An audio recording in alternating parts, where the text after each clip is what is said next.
Police believe these two people hold the key to solving the murder of 29-year-old Dominic Manson. They are 30-year-old Andrew Malone of Merewether and formerly from Manson's hometown of Winchester, England.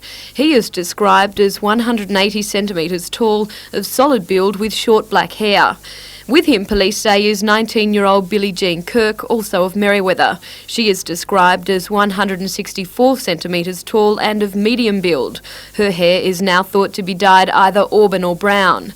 Earlier this week, the pair was sighted in a Sydney hotel, but police strongly believe they were back in Belmont last night.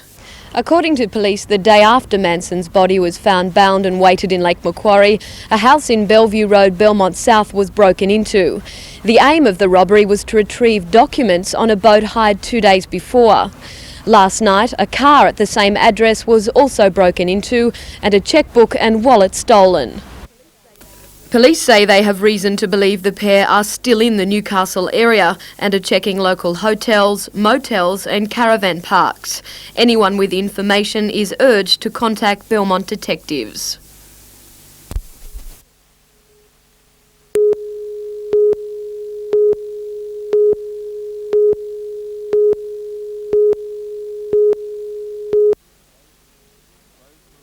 Rosemary Springer says she was almost born on a horse. The daughter of a German cavalry officer, her childhood years were devoted to riding. She's gone on to make a career of dressage, training national teams in Germany, Britain and America. Now she's sharing her expertise with Australian riders. They really need to be helped, and I help them, and there are some other people from Germany who are able to teach and who really like to help them. The widow of a German newspaper magnate, Mrs. Springer, has no thoughts of an easy life, practicing the discipline she so stringently demands of her pupils. She's looking for perfection. We never quite reach that, but it makes you really think. This weekend, the New South Wales Dressage Council is running a four-nation event at the Lochinvar Equestrian Centre. While Aussie riders are not highly regarded on the world circuit, instructors like Rosemary Springer could give local competitors that hard edge to match the best. Some are not so gifted than the others, and of course it is more strenuous for them to learn. But if you have the patience, which I try to maintain, you really could get them to love a horse and to get further and further and to improve.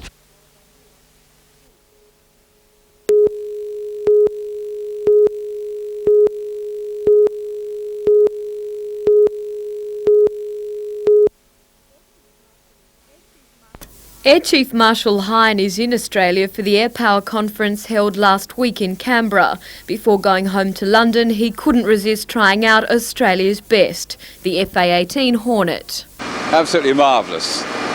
You've got a real winner here, and I think the Air Force is very pleased with it, and rightly so. It's a very versatile aircraft, and the recent air war in the Gulf has shown that one thing you are looking for is versatility. And this is a true multi-role aircraft, which is equally good in the air defence role or ground attack. Air Marshal Hine will go down in history as leading the British forces in the coalition victory in the Middle East War. He commanded 45,000 British personnel from his headquarters in the United Kingdom, visiting the front every 2 weeks.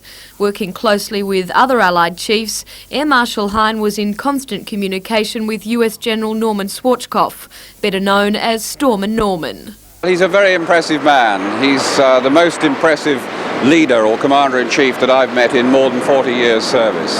And he's a very human man as well. Has excellent relationships with all of his people who clearly respect him and like him.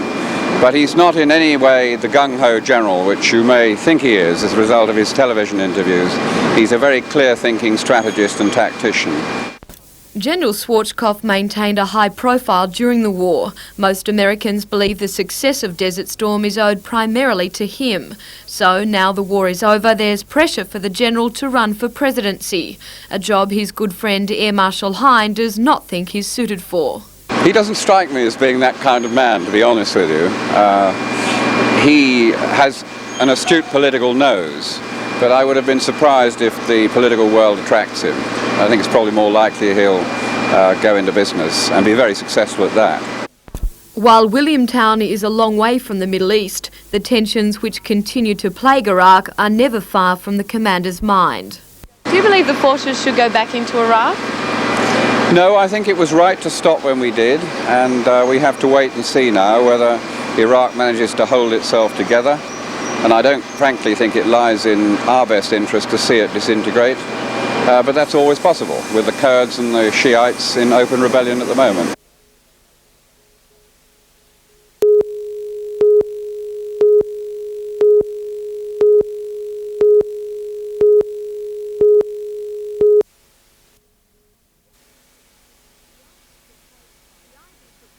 The idea proposed by Jim Lees of Hamilton Chamber of Commerce is relatively simple and inexpensive. He wants to see the gates leading to Islington closed and traffic diverted from Beaumont Street along Donald Street and Selma Street.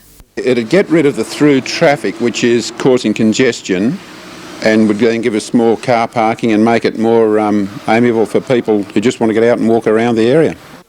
Traffic from Donald Street would then loop onto the high-level bridge at Islington.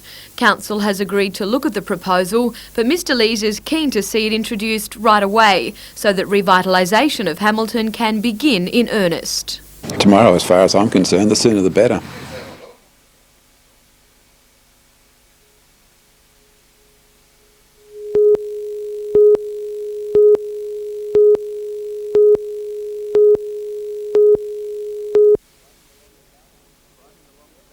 Running along the boundary fence on this dairy farm north of Singleton is an open-cut coal mine. Coal and agriculture are a vital economic double in the Hunter, but local farmers say it's a combination that needs drastic reassessment. Concerning mining, farmers seem to have very few rights. The coal becomes number one once it moves into an area. Some farming families have lived in this area for more than 150 years. They argue mining operations will come and go, but say the agricultural land will be needed for generations ahead. A meeting of concerned landholders and dairy industry officials criticised the coal industry for riding roughshod over farmers' rights. Protest organiser Wendy Bowman said her farm faced ruin from the neighbouring Ravensworth South coal mine.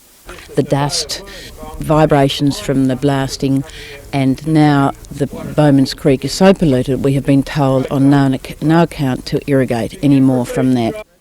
In a written press release, Costain Mining, the company which operates the Ravensworth South mine, admitted to some dust overflow, but said levels are within those set by the State Pollution Control Commission. Costain said it was working to meet farmers' standards. The landholders' meeting called for warnings to farmers near proposed mines at Roxburgh, Dartbrook and Mitchell's Flat, saying if pollution levels are not tightened, farming faces a bleak future. At Singleton Council today, the Commission of Inquiry into the Mitchell's Flat coal mine was adjourned till May 21st. Residents and Council called for an extension after FAI Mining made a last-minute submission drastically altering the development plans. Residents have vowed to stop any proposal which involves road haulage in their area. Peter Ryan, NBN News.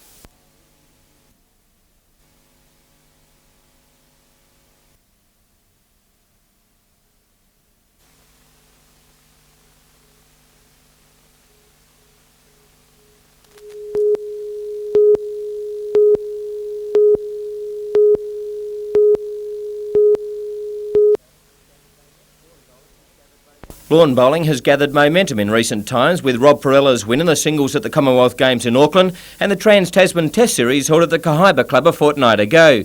Now young bowlers from 10 to 18 have been given the opportunity of gaining first-hand tuition on the delicate art. 28 juniors from the Newcastle district, which includes Stroud and Beresfield, have listened intently to Australian representative Barry Salter and his group of coaches over the past 3 days. At the beginning of the camp, a video was taken of their delivery, stance and balance, and today, after the intensive training that they have received, another video to see the improvement in their game. Each bowler has learnt the basics of bowling, the correct grip to use, rolling the kitty and match play conditions. It is hoped that the club and representative scene will be well catered for in years to come with these youngsters.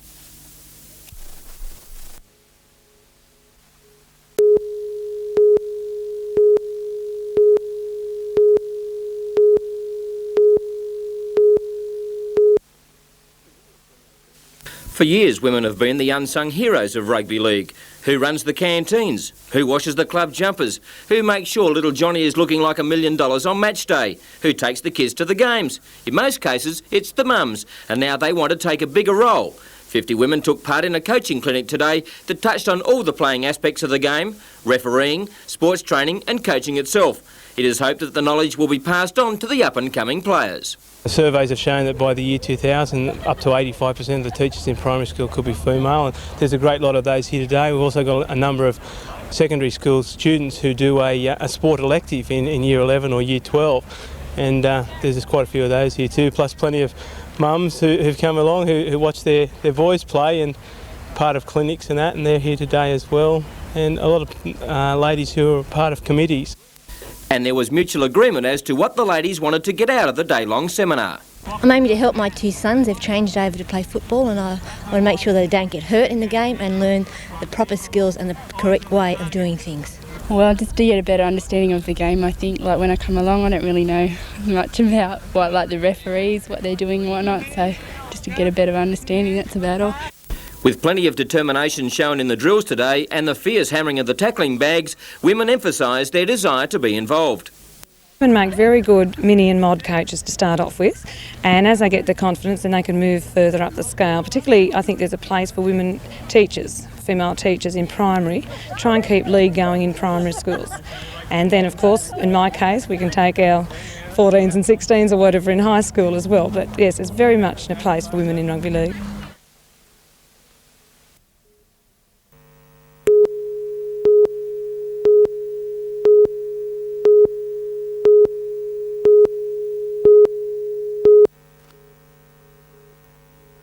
Tonight, South Newcastle clash with the Glen Armstrong coach Charlestown Brambles at Townsend Oval. South are in a rebuilding stage and will need to be on their best to topple the youthful Butcher boys, who as the season progressed last year improved every match. Tomorrow, Curry meet the Toronto Workers Club Scorpions at Curry. Gavin Hanrahan returns as player coach of the Bulldogs, and along with hooker Phil Williams adds a lot of strength to an emerging team. Mal Graham has made the switch from West to Toronto, and his drive and enthusiasm will give the Scorps plenty of firepower. Mal sees the competition as one of the best for years. I think it's going to be a very competitive year. All teams seem to be very equal, and there's going to be a very good standard of football played this year. On Sunday, West do battle with North Nelson Bay, and both are favoured to be close to Final 5 contenders come the end of August. Maitland returned to the competition after a season on the sidelines, and their pre-season form has been outstanding. They clash with Cessnock, their old sparring partners at Maitland, and the replay of last year's grand final takes place on Sunday between Lakes and Waratah at Carl Oval. Peter Walsh has retired but is non-playing coach of the Lakes outfit, and Craig Higgins will again be at the helm of the Cheetahs, and they will be hoping to repeat their performance of September the 1st last year.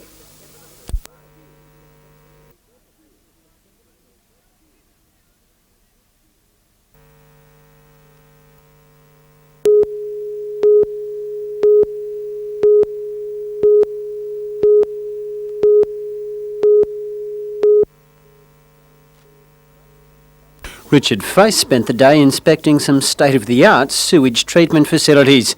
It was probably a welcome relief from the muckraking that's been a feature of the state's politics this week. The type of politics that's being played in Australia today is pretty sad, but you've all got to remember that we do have families, we're human, and I don't mind playing in the rough and tumble. I don't mind being criticised for differences of opinion, but when you start saying that people have taken something, well, you should come forth immediately. Corrective Services Minister Michael Yabsley has named Mr Face as one of 4 Labor frontbenchers who have allegedly misused public funds. The member for Charlestown says he has a clear conscience and says if Mr Yabsley doesn't produce some hard evidence, he'll consider suing him for defamation.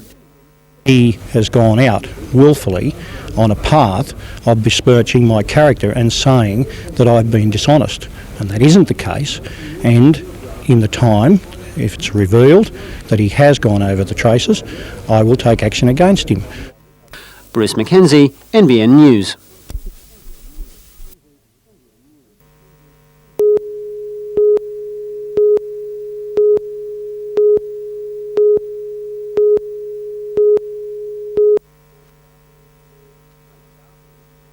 Frank Darcy is a man who almost puts his mouth where his money is. If the water was boiled, it'd kill any viruses that may be in the water, and then it would be drinkable. It's very clean though, as you can see yourself. But if the recycled water isn't good enough to drink, it is okay to water the garden with. A 3-stage filtration system removes almost all the suspended solids and bacteria, and the nutrients that are left actually encourage plant growth.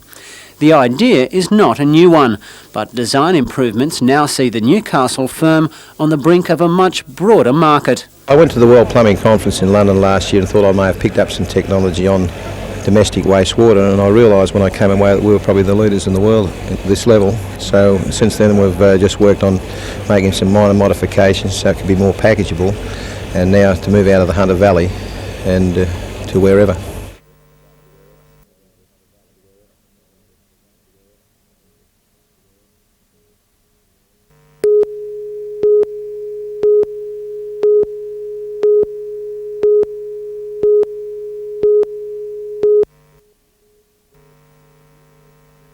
Shoes were shined, coats were dusted and horses readied for this, a significant event on the equestrian calendar.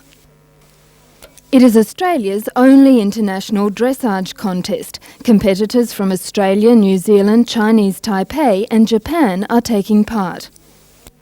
Winning the first event was a pleasant surprise for Glenys Scott from Camden on Leonardo 68, who beat the Hunter Valley's Rosie Ryan on the more experienced Sterling Wilton. It's a good gauging weekend because everybody comes here, and if you do well here, you're generally on the right track.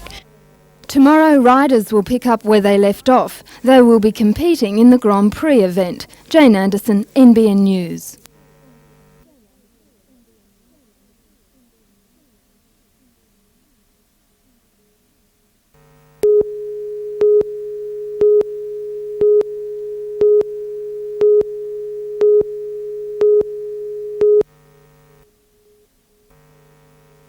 Quilting is a time-honoured craft in the Hunter Valley. These rugs were made by women who belong to quilting guilds in the region.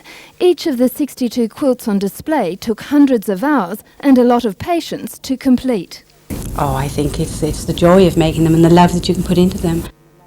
The women who pieced together their quilts have also made Victorian-style teddy bears.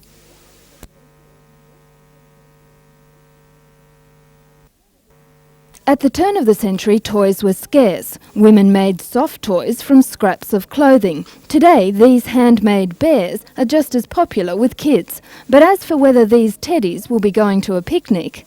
Well, if some have already got their little teacups somewhere. They brought their own teacups with them, so I think they'll have a tea party here tonight at the opening.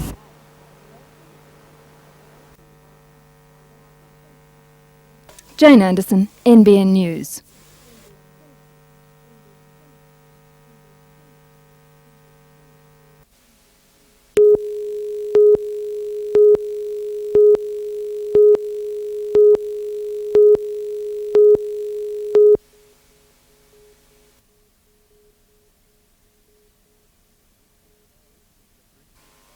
The parishioners filed into their reconstructed church to the sound of a piper. Situated 1 block from the centre of destruction in Beaumont Street, the walls of the 100-year-old church split and collapsed during the quake.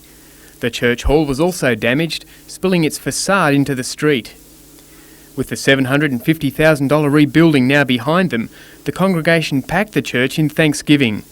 The Lord Mayor praised the patience and the painstaking efforts of those who'd worked to faithfully restore the building. Revitalising the things that were there, the familiar icons of our city, is the most important thing that we can do. Elsewhere in the city, there was another Thanksgiving and commemorative service. Members of the local branch of the Rats of Tobruk Association gathered to mark the 50th anniversary of the legendary World War II Siege of Tobruk. In 1941, 3,500 Australian troops of the 9th Division blocked the German advance into North Africa, clinging for 6 months to the besieged Tobruk with the grim order of no surrender. Enemy propaganda labelled them the Rats of Tobruk, a name which the men on the ground say they earned scrambling for cover during bombardments.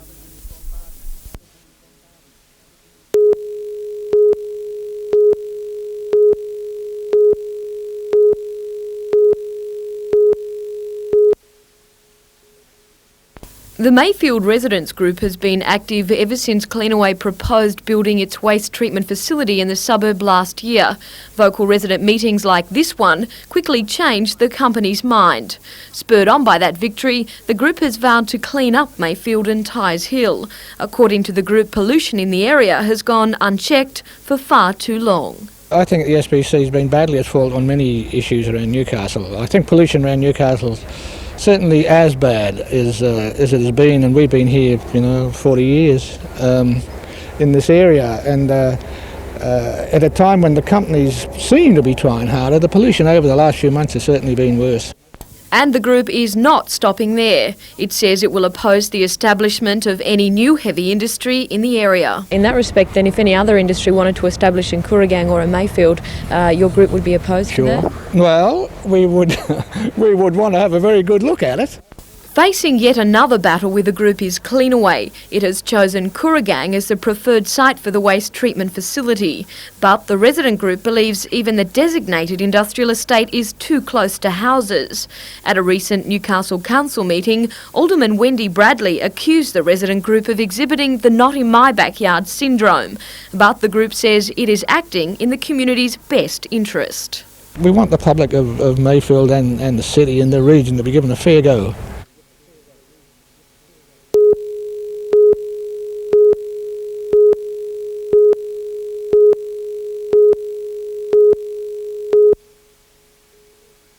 The cause of sudden infant death syndrome, or SIDS, is a perplexing worldwide medical puzzle. While risk factors such as cold weather, passive smoke inhalation and disturbed home environments have been identified, so far there is no common infection or consistent abnormality present among its victims.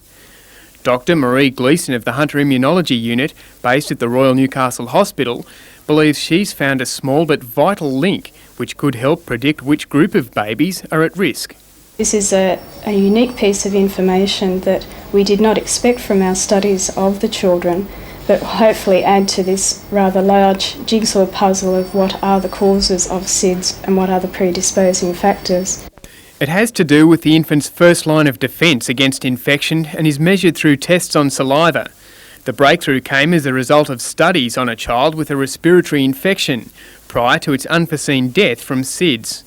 The test needs to be taken further and the unit has applied for research funding. If successful, the development of its studies will take another 5 years. We'd like to be able to help the medical community in identifying children who are going to be at risk of SIDS.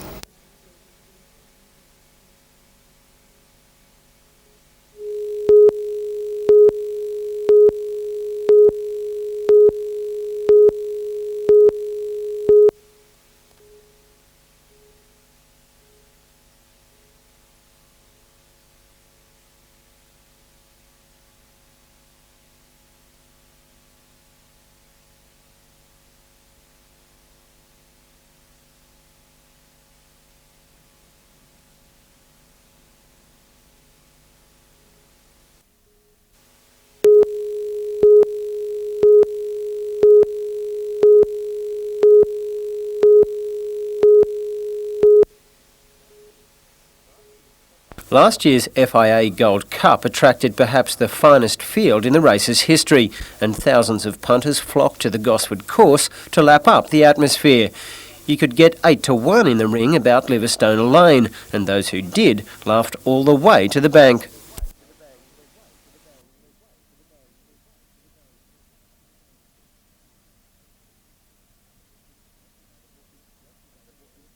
The bookies won't be that generous this time around. The 5-year-old just keeps improving, and a mighty run in the Doncaster showed he could hold his own with Australia's best.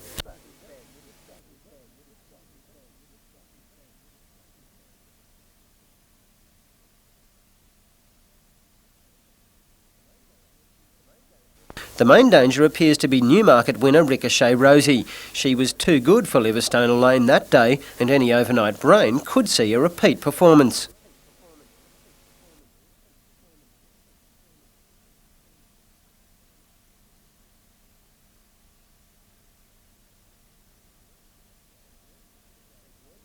NBN tipster Gary Harley sees it as a duel between the pair and favours Livingstone Lane to come out on top.